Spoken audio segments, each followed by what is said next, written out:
Thank you for joining us, and welcome to Entering the Veil. The veil represents the separation between the holy and the most holy.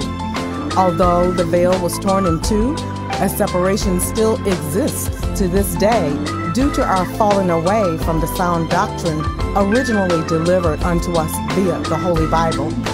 What this means is there is now a spiritual veil over the eyes and ears of the general public, causing a separation where none should exist. We are committed to helping guide as many people as possible along the spiritual path of entering the veil.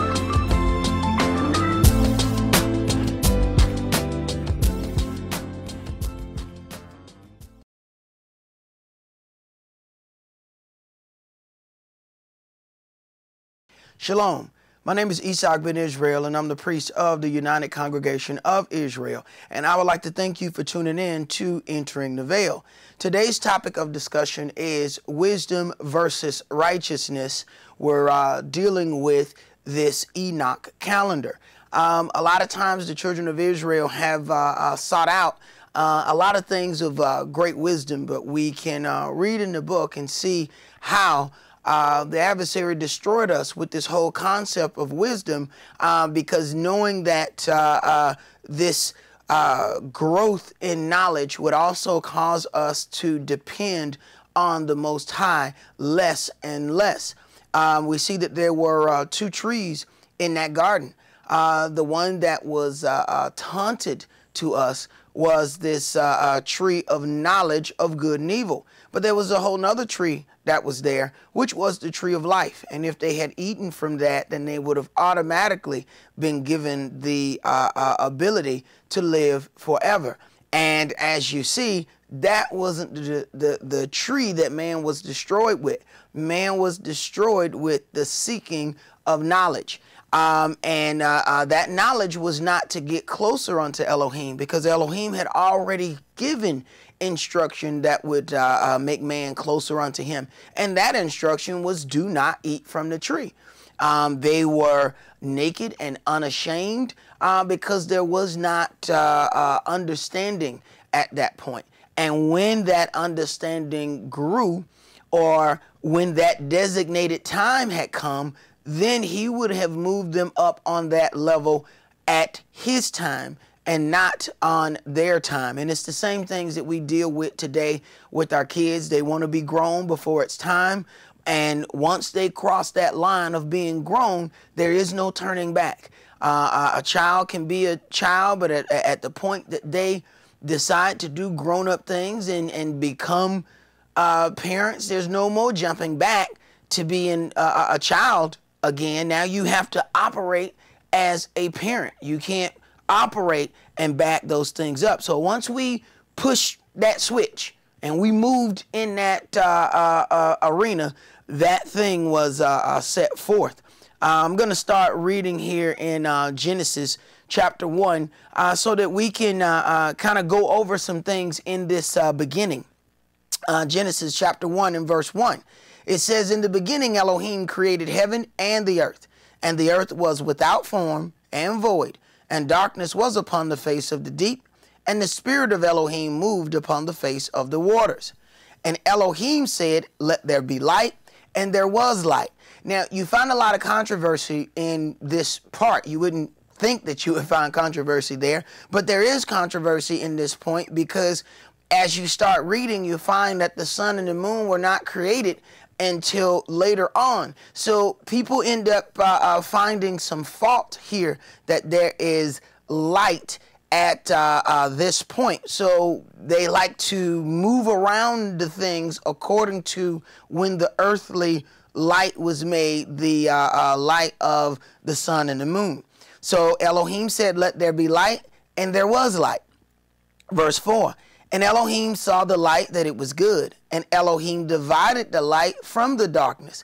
And Elohim called the light day, and the darkness he called night. And the evening and the morning were the first day. And you notice it's the evening and the morning. The day does not begin at 12 o'clock midnight. The day begins at sundown. It begins in darkness. As we read here, it says, in the beginning, the earth was without form and void and dark. In the beginning, there was darkness. There was darkness upon the face of the deep. So that is the beginning. So keep that in mind when we get ready to talk about a new moon or a new month. We see that the beginning is in darkness. There is no light in the beginning. Verse 6. And Elohim said, let there be firmament in the midst of the waters, and let it divide the waters from the waters. And Elohim made the firmament and divided the waters which were under the firmament from the waters which were above the firmament. And it was so. And Elohim called the firmament heaven, and the evening and the morning were the second day. And Elohim said, let the waters under the heaven be gathered together unto one place, and let the dry land appear. And it was so.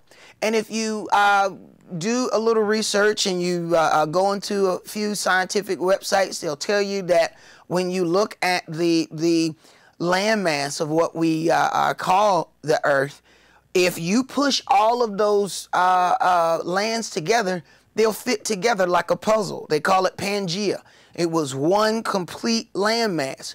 When you look at this, it says that there was dry land, and then there were waters. So at some point, those things, you can push those together and see that they fit. All right. Verse 10. And Elohim called the dry land earth, and the gathering together of the waters called he seas, and Elohim saw it was good. And Elohim said, let the earth bring forth grass, the herb yielding seed, the fruit tree yielding fruit after his kind, whose seed is in itself upon the earth. And it was so. And the earth brought forth grass and herb yielding seed after his kind, and the tree yielding fruit, whose seed was in itself after his kind. And Elohim saw that it was good. I'm going to jump down to 12. And the earth brought forth grass and the herb yielding seed after his kind, and the tree yielding fruit, whose seed was in itself after his kind. And Elohim saw that it was good. And the evening and the morning were the third day. Now, he keeps saying the same thing, the evening and the morning. So we know that it starts in darkness. Verse 14. And Elohim said, let there be lights in the firmament of the heaven to divide the day from the night, and let them be for signs and for seasons and for days and for years. This is where a lot of the controversy starts. Elohim said, let the lights in the firmament of heaven divide the day from the night, and let them be for signs, seasons, days, and years. This is how we are going to calculate our time. And people who just have a lunar calendar but not using the sun, their calendar system is going to be off. People who only have a solar calendar and they do not take in respect the moon, then their calendar is going to be off as well. He said the lights in the firmament. So that is the sun and the moon. They both have to be used in conjunction to be able to come up with an accurate calendar system. We had put out our holy days one year, and it was right at the point of what they call a leap year. And the reason why you have a leap year, if you just end up dealing with only one of those aspects and not dealing with the vernal equinox, because the moon will govern the months, as we will go over later. But then where that sun is when you deal with the respect of that rotation around the sun, then you have the beginning of your year. That has to be taken into context too. So there were some things that we had to back up and redo within respect to that vernal equinox. So all of these, excuse me, all of these things must come into play.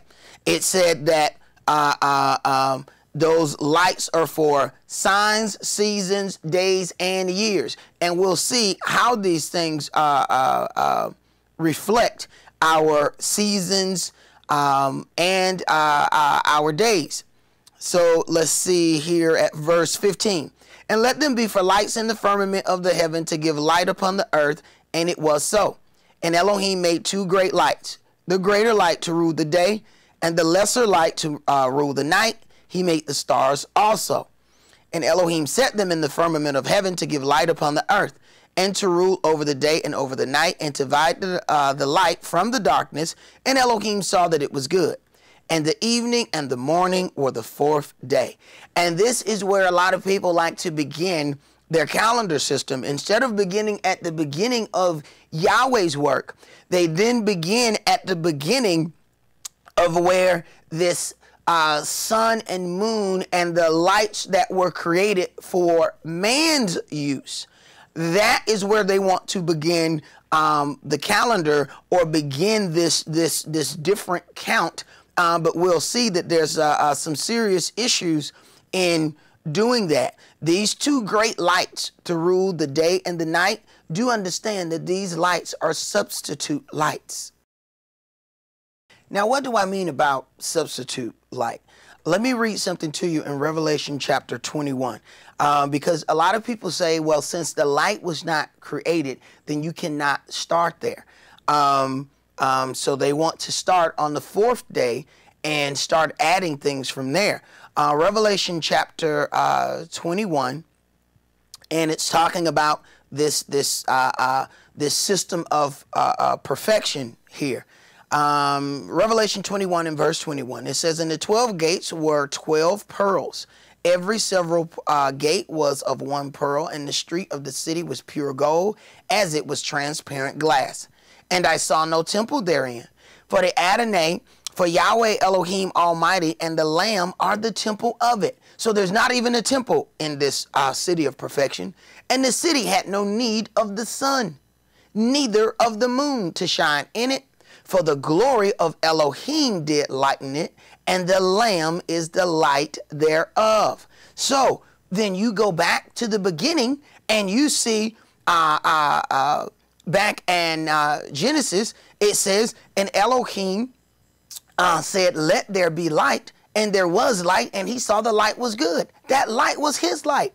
He lit the earth. So when you get down to the fourth day, that he's making a artificial light, we would call it a natural light, because it is made, it is a earthly or a worldly thing that was created, but it's not his light. So he is present at the creation. It is his light. So to create darkness, all he has to do is separate the creation from being able to see his light. So at some point, he realizes that he has to make another. He knows he's not going to be there, and the earth is not going to behold his glory all the time. So he had to create another light. This does not mean that the count of everything then starts over. So for all of those that read and like to separate this fourth day and say that these things are where the count should be, there's a problem with that. Genesis chapter 1 and verse 20. And Elohim said, let the waters bring forth abundantly the moving creature that has life, and fowl that may fly above the earth in the open firmament of heaven. And Elohim created great whales, and every living creature that moves, which the waters brought forth abundantly, after their kind, and every winged fowl after his kind. And Elohim saw that it was good. And Elohim blessed them, saying, be fruitful and multiply, and fill the waters in the seas, and let fowl multiply in the earth. And the evening and the morning were the fifth day. Verse 24. And Elohim said, let the earth bring forth the living creature after his kind, cattle and creeping thing, the beasts of the earth after his kind, and it was so. And Elohim made the beasts of the earth after his kind, and cattle after their kind, and everything that creeps upon the earth after his kind, and Elohim saw that it was good. Now, what a lot of people like to do is limit the creation story and appoint times for this. When you look at scientists have even gone over some of the things that are created in the earth and looked at the great amount of time that had to take in between these things. Do understand, we're dealing with one of Yahweh's days. They have already, looked at the amount of time that some of these things took to be developed. There are millions of our years in between day one and day two. There is no reference for time as far as man when you're dealing with this time. There is no respect. That man has not been created up to this point. So everything then is his day. Everything that we do is on a much, much smaller scale. Remember, the greatest prayer says, let it be done on earth, or our example for a prayer says, let it be done on earth as it is in heaven. The things that were given to Moche on how to build the temple, those things were given by direct instruction. Why? Because it was already a temple in heaven.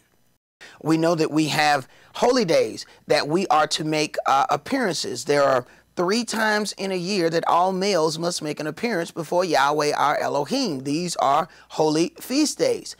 We know that the angels were given those same ordinations. When you talk about, when you read in Job chapter 1 and chapter 2, in both of those chapters, in the very beginning, the sons of Elohim are set to make an appearance before Yahweh, and Lucifer, Satan, came also. So in this instance, this is going to cover several things. In this instance, the sons of Elohim is referring to the angels.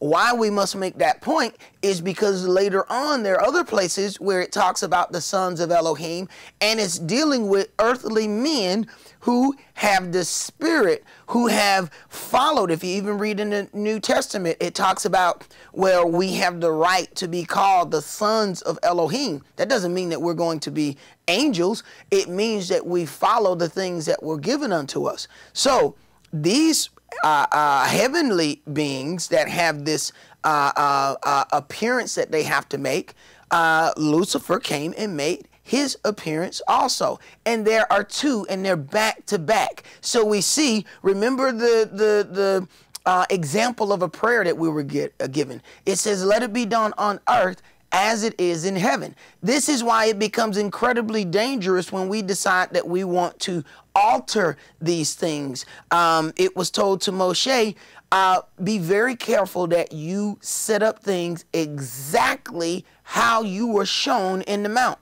Why? Because if he changes one thing here, then there's a problem, because then it doesn't represent its real thing that is in heaven. He's given all these instructions, and you have to ask yourself, it's 50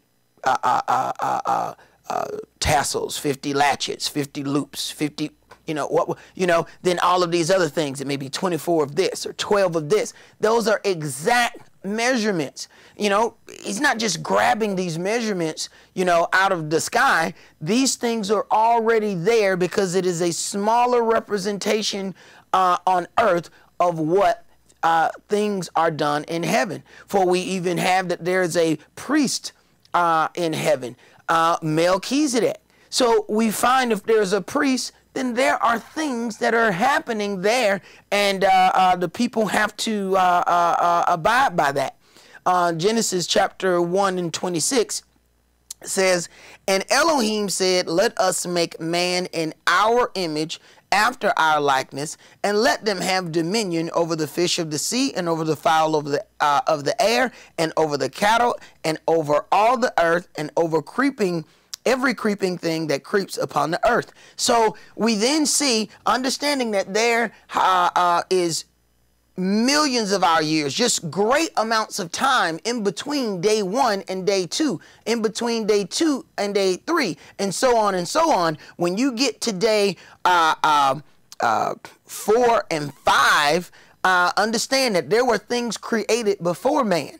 At this point where man is created, then man has dominion over the things once he is created. So think back, you know, these large creatures that were on the earth before, those things were definitely created before man. Those things, man could not be on the earth during the time of these huge creatures, because man could not have dominion over a dinosaur. Man could not have a dominion over all of these huge things. So those things had their time before man was put into this scenario. So these are the things that we have to remember when we are dealing with these various days. We kind of, in our own mind, puts Yahweh's day and our day in the same category. And that's an erroneous thing. We should not do that, because it doesn't really let us understand the things that are taking place. And then we don't understand just how of a mishap it is to just jump to the 4th and 5th day, because that's the point where our life was created on earth, because that was the general time that we have given this earthly representation of sun and moon. So we then have this night light that we were given, this daylight that we were given. But we see, even from reading to the ending, going to Revelation, we see that earth and moon, I mean that sun and moon, those are replacements, because we shall get the original, just like the original was in the beginning. We shall be back and have that original one at the end. Now that we've gone over several of those things, let's get into the calendar system. The first thing we want to get into is the terms that are used. The first would be Yareach, which is in Strong's, you can find that as H3394.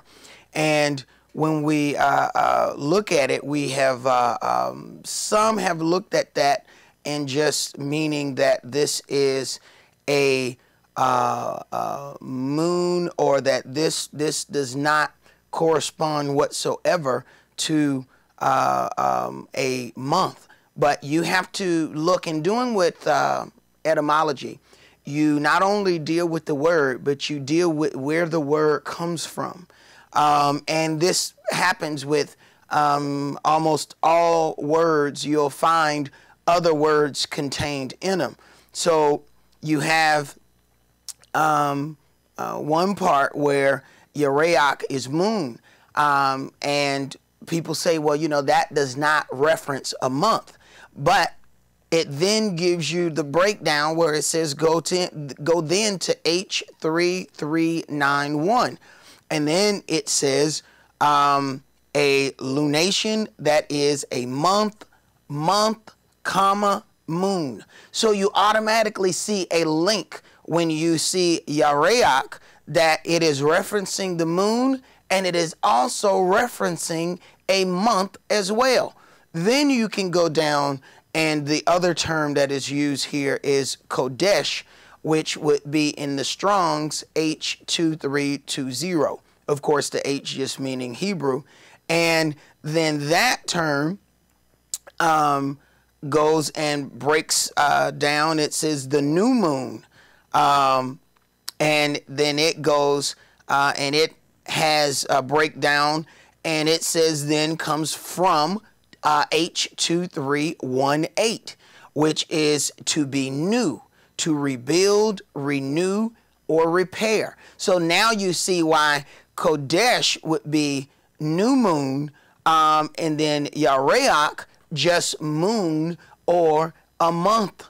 So you see the different terms there, but there are some that believe, because it doesn't say Yareach Kodesh, that it's not saying new moon, and that's not correct. That is, and all you have to do is look up those words and look up where those words come from. We have to remember in Genesis chapter 1 and verse 14, it says that the sun and the moon shall be used for signs, seasons, days, and years. So to believe that some entity way back in time has created this perfect calendar and we should go by this written thing, what that means is in the earthly thing, don't even pay attention to the sun, moon, and stars that Yahweh has created. I mean, you often hear people saying things like, well, what if it's cloudy that night? If it's cloudy for a complete year, we got a serious problem. It's not going to always be cloudy. And if it's cloudy that day. Did you not see the sun and the moon the day before? So we put these limitations, and I want to read something to you in Acts chapter 2 and verse 15. Now, this is, of course, when this gift was given among men, that upon keeping one of the holy days, they then come together and they have the ability to communicate with one another, even though they do not understand one another's language. Remember, Yahweh said he would spread the children of Israel to the four corners of the globe. So you have a lot of people believing that they have to know Hebrew, they have to know all of these things. But remember, he said, I will make them a little sanctuary in all the places where I have scattered them. Now here we're seeing scattered men of Israel, and they all speak a different language. This is what the gift of speaking in tongues was all about, because they spoke in the language of the land wherein they were born. Because they were scattered, they all didn't know Hebrew. So Yahweh still provides, and this is right here in the book, he still provides for us to be able to understand the things that we need to understand for righteousness. This is where you see a difference when dealing with wisdom versus righteousness. If if what we are seeking is righteousness, Yahweh has everything there for us. Verse 15 says, well, let's go to verse 11. It says, Cretes and Arabians, we do hear them speak in our tongues the wonderful works of Elohim. And they were all amazed and were in doubt, saying one to another, what meaneth this? Others mocking said, these men are full of new wine. So they then believe that these men are drunk, because they're all speaking in different languages, but they can all understand one another. Verse 14. But Cephas, standing up with the 11, lifted up his voice and said unto them, you men of Judea, and all you that dwell at Jerusalem, be this known unto you, and hearken unto my words. For these are not drunken as you suppose, seeing it is but the third hour of the day. Now, you didn't have to ask yourself, what is the third hour of the day? Did Cephas have a watch? How was he reckoning time that it was the third hour of the day? Then we know what that is. When you even look in the study guides, it will tell you, based upon what time of year that was, what that would have been. Around noonish or something like that, depending on what year. What time of the year it was. Because the third hour of the day, he was counting what comes after sunrise. So after this sunrise, because remember, it's talking about the day versus the night. When this sun comes up, that is a counting part. So then he's looking at this time that has passed from sunrise. So we then know that once again, then he's using the very signs that were given unto us to measure our time, not some calendar that was so-called passed along. And to understand that, we have to understand these various orbits. We have the moon, which has an orbit. If this is Earth, there's a moon that orbits the Earth.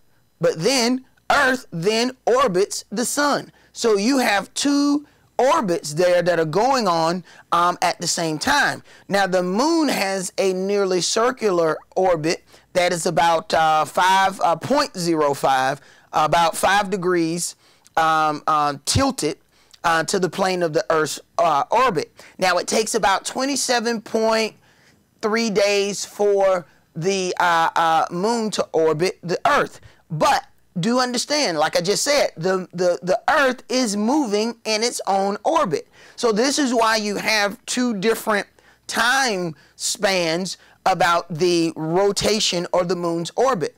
There's 27.3 days when you deal with what they call a sidereal month. But that is a circle around, but understand that's the circle around, and let's say that may be at one point, but the Earth has moved as well. So for the moon to catch back up, that takes about 2 days or so. And that is called a synodic period. So then that gives us our 29.5 days to come up with that month or that complete orbit for the moon to catch up back to its relative point, considering where this sun is. So we see once again, these are the things that Yahweh has given us in Genesis that we are supposed to measure time by. Now, as I just stated, the moon versus Earth rotation is nearly a circular orbit. But the orbit of the sun going, the orbit of the Earth going around the sun is not circular. It is an ellipse. So it is not the same all the way around. And I think these are the things that we have to consider. So any calendar that has divided the time up into these equal brackets is absolutely incorrect and obviously scientifically impossible. You have the sun that may sit in this position, and then you have the Earth rotating. It may go all the way out here in that rotation and then come back. And that orbit does not stay the same. It does stay the same length, but it does not stay the same. It may rotate out here, and then it rotates out here, and then it rotates out here. That space stays the same, but that orbit is not the same. So you have, because of it being an ellipse, there are going to be some seasons that are always going to be longer than others. We've always heard people that say, man, I tell you, it's been a long summer.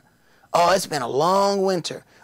So we know of that ourselves. So to have someone present a calendar to us that is a perfect division is scientifically impossible. And you have to ask yourself how the angel of Yahweh is not bound by the natural understanding of man. So if we so-called got these books, people like to read the Enoch Calendar, these other books that explain a calendar, and they want to deal with these things and say that these were given by angels. The angels are not limited by man's understanding. And we can see where man may not have understood these things, but the angels always did. Okay, I want to read something to you that I got off of one of these scientific websites that go over the moon and the sun and all the orbit. It says, because the orbit of the Earth around the sun is not a complete circle, the seasons will not be the same in length. The length of the seasons depends on the eccentricity of the Earth's orbit. That means how far it goes out, all right? Where the eccentricity of the orbit is extreme, that particular season will be substantially longer because it occurs during the far side of the orbit. So any calendar that is telling you, and that, is going directly against this Enoch calendar system, and we are told that this was so-called handed down by an angel or whatever, did the angel not understand the way Yahweh made orbits? But you can understand now, if this is written by a man some time ago and man not understanding those things, then a man would not understand this. But an angel would have understood the orbit, and that was scientifically impossible. And that's not even getting to the questions that one has to ask about some of these books. A lot of things that were found in the Dead Sea Scrolls, they were not all biblical books. There were literature and all of these other things, they were not all biblical. So you then have to ask yourself some questions. If any of these things goes against what Moche has outlined for us, you have to ask a question. When we look in 2 Kings chapter 22, we see that going back in there, they found the book of the law. When we read what happened, it says that our people were instructed to the kings were instructed to make a copy out of the books that were in the law. And we also find that a copy was placed inside the ark. But yet we have been told that these other books were handed down even before Moche. And that's one of the things you really have to question its origin, especially when it gets to the point of it doesn't match with the things that are contained here in this book. We know, I'm going to read something to you in Deuteronomy chapter 31 and verse 24. It says, "And it came to pass when Moche made an end of writing the words of this law in a book until they were finished, that Moche commanded the Levites which bear the ark of the covenant of Yahweh, saying, Take this book of the law and put it in the side of the ark of the covenant of Yahweh your Elohim, that it may be there for a witness against you." So we have read of this book, and what I keep hearing when people present to me the Enoch Calendar, that Moche spoke of the Book of Enoch. Moche spoke of Enoch. He never mentioned the Book of Enoch. That's coming from men. That is not coming from Moche or this book. And part of that question is some of the imagery that is placed in some of these books. You have those giving the story of giants. We can look in this Bible and we find giants that were sons of Enoch, and here and there were various giants that were on the earth. But what happened is people have come up also with the story that these giants, which were angels, mated with women, and then they produced a different class of people. But when you go back and read those things, there's a separation. There were giants in the earth in those days. Also, when the sons of Elohim went unto the daughters of men, understand, like we read earlier, there are two different places where it outlines who the sons of Elohim are. At one point, the sons of Elohim is dealing with angels. In another part, in the sons of Elohim, we're dealing with men that have the Spirit. And to back that up, Christ said in Matthew chapter 22, verse 30, "For in the resurrection they neither marry nor are given in marriage, but are as the angels of Elohim in heaven." So the angels are not marrying and are not marrying within this earth. Now, our problem is we don't know the definition of marry. We think marriage is that little certificate that we have on the wall. No, marriage is something that we call something else. Remember the Messiah talking to this woman at the well. He said, go find your husband. She said, "I don't have a husband." He said, "You have well said that what you've said, for you've had 5 husbands, and the one you have now is not yours." So you have to ask yourself, what was he counting? And it wasn't marriage certificates. Even in considering how Elohim produced a body for the Messiah, that was done, it was used, a woman was used without sex. And why was he called the son of David? Because the seed of David was placed in the woman by the Holy Spirit. But he still wasn't, that was the body of Yahshua. He still was not the son of Elohim. It says, until a man is born again. At that baptism, when he was born again, the Spirit then descended and rested upon him. That was the son of Elohim. There's something else I have to read to you in 2 Peter chapter 1 and verse 20. It says, "Knowing this first, that no prophecy of the scripture is of any private interpretation. For the prophecy came not in old time by the will of man, but holy men spake of Elohim. But holy men of Elohim spake as they were moved by the Holy Ghost. So we then have to, of course, question whether or not the authenticity of some of these books, when the things that are given out of those books does not line up with the other books that we have. And I've even heard some say that Enoch was the first prophet. And what we then have to deal with is, just because somebody gives a prophecy, that doesn't mean anything when it comes down to the grand scheme of things. Saul gave prophecy. Once the Spirit was placed upon him, he was given prophecy. He prophesied. They said, oh, is Saul among the prophets? But as soon as he didn't do what he was supposed to do, Yahweh removed him and placed King David in his stead. So there's a thing that we kind of lean toward, this thing of wisdom, and going after that, it pushes us right away from righteousness. And let's get into, I want to read something in Numbers chapter 12, because we understand, you know, people like to say, well, Enoch was the first prophet. Well, let's read what is right here in Numbers chapter, Numbers 12 and verse 4. It says, and Yahweh spake suddenly unto Moche, unto Aaron, and unto Miriam. Come out, you three, unto the tabernacle of the congregation, and they three came out. And Yahweh is about to make a statement and let you know where Moche stands. It says, and Yahweh came down in the pillar of the cloud and stood in the door of the tabernacle and called Aaron and Miriam, and they both came forth. And he said, hear now my words. If there be a prophet among you, I, Yahweh, will make myself known unto him in a vision, and will speak unto him in a dream. So you see what Yahweh is saying. He's not saying that, because remember, Miriam was claiming, hey, they're all blessed of Elohim. See, this is what people don't see when they are pushing these other things forward. They're making these other people either equal or greater than Moche.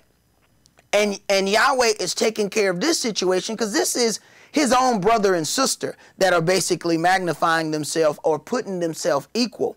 Verse 7 says, my servant Moche is not so, who is faithful in all my house. With him will I speak mouth to mouth, even apparently, and not in dark speeches. So we then see that Moche is greater than a prophet.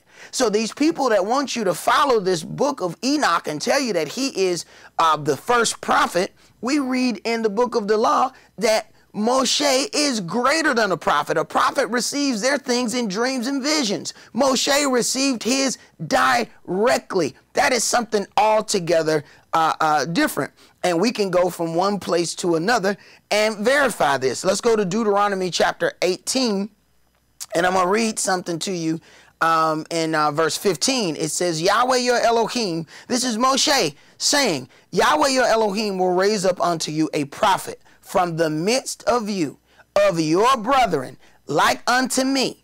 Unto him you shall hearken. Verse 18 says, I will raise them up a prophet from among their brethren, like unto you, and will put my words in his mouth, and he shall speak unto them all that I shall command him. So you find Moche and Yahweh on one accord talking about that there's going to be a prophet like unto Moche. What did we just read? Moche dealt with Yahweh face to face. So this prophet was going to be better than other prophets in the sense that he would have dealt face to face with the Creator. And that's what we find Yeshua brought to the table, dealing with the words that he speaks is not his own words. These are the words of Elohim himself. Deuteronomy chapter 34 and verse 10 says, and there arose not a prophet since in Israel like unto Moche, whom Yahweh knew face to face. Right, until Yeshua.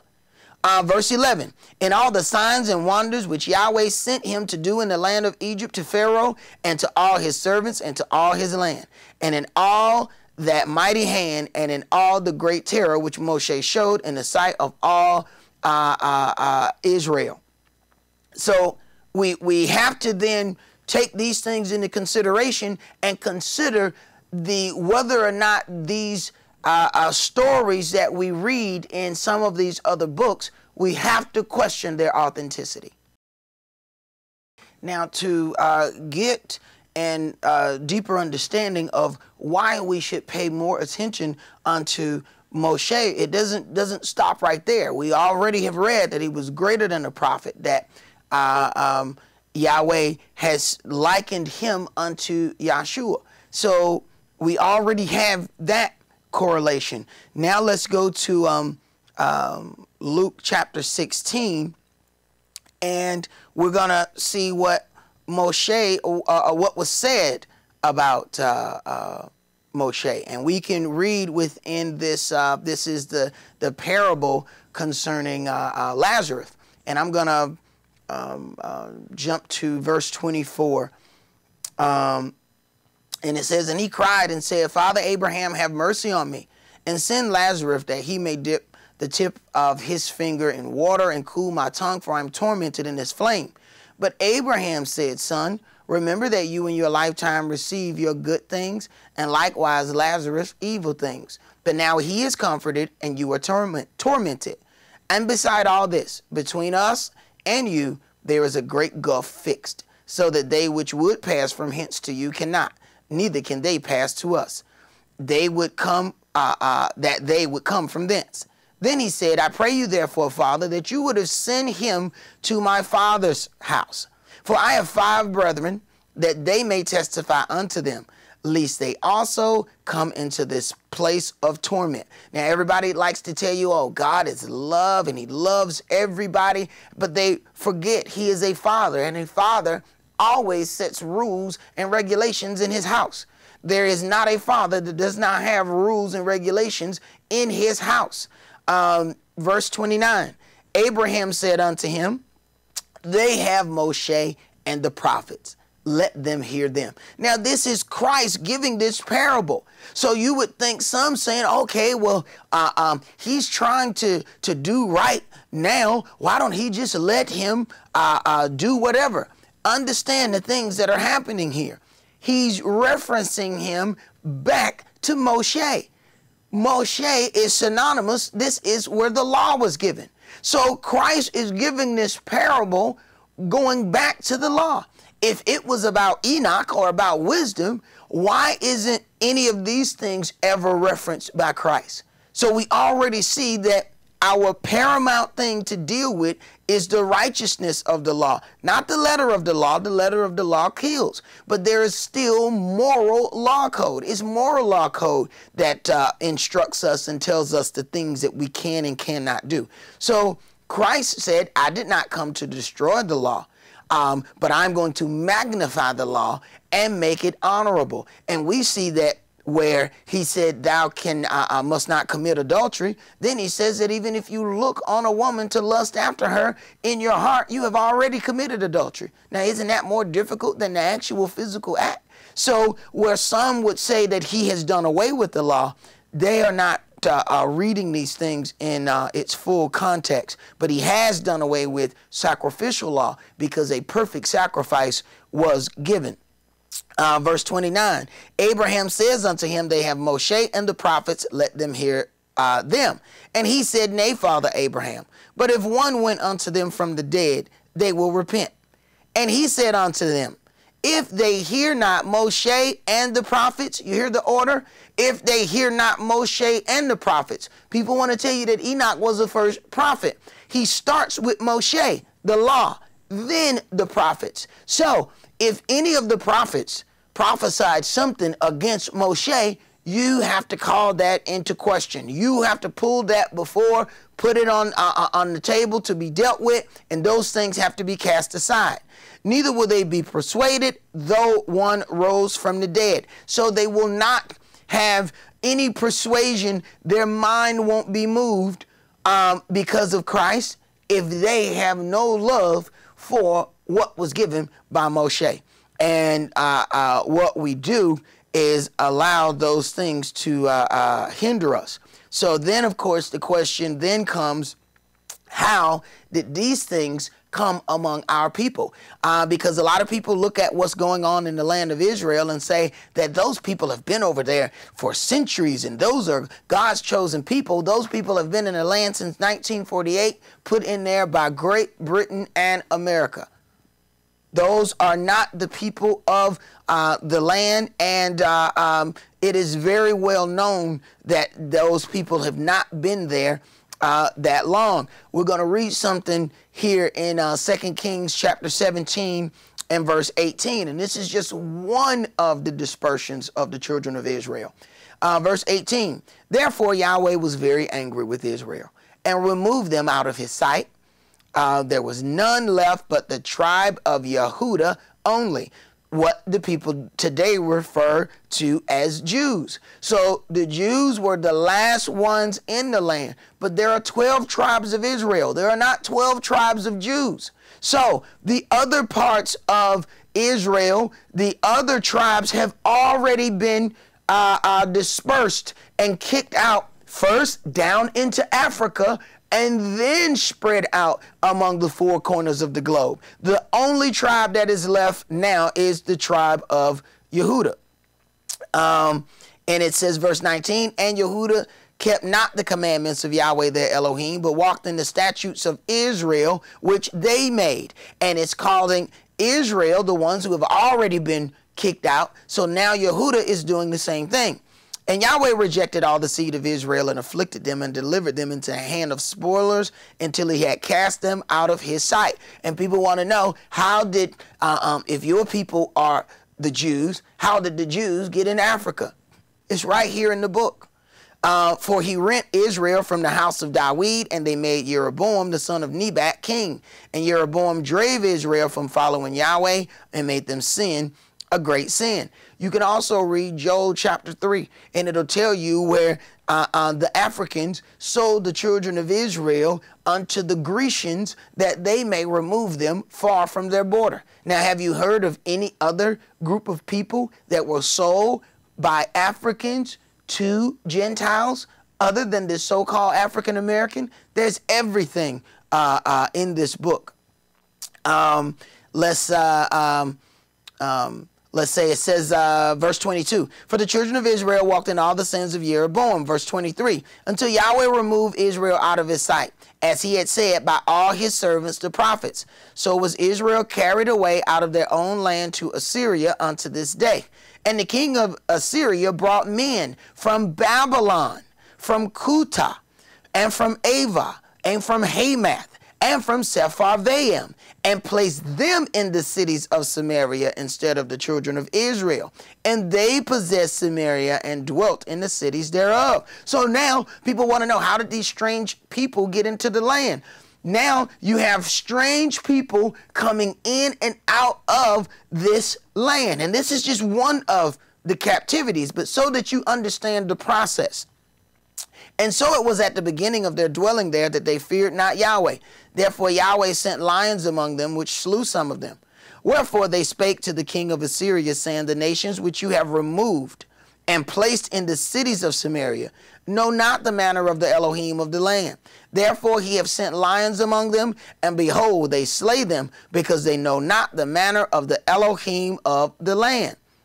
Then, so now there are strange people living in the land, but they don't know how to live in the land. So let's see what happens. Then the king of Assyria commanded, saying, carry thither one of the priests whom you brought from thence, and let them go and dwell there, and let him teach them the manner of the Elohim of the land. Then one of the priests, one of the Israelites, whom they had carried away from Samaria, came and dwelt in Bethel, and taught them how they should fear Yahweh. Howbeit every nation made gods of their own, and put them in the houses of the high places which the Samaritans had made, every nation in their cities wherein they dwelt. And the men of Babylon made Succoth-Benoth, and the men of Cuth made Nergal, and the men of Hamath made Ashima. And the Avites made Nibhaz and Tartak, and the Sepharvaites burnt their children in the fire to Adrimelech and Anamelech, the gods of Sepharvaim.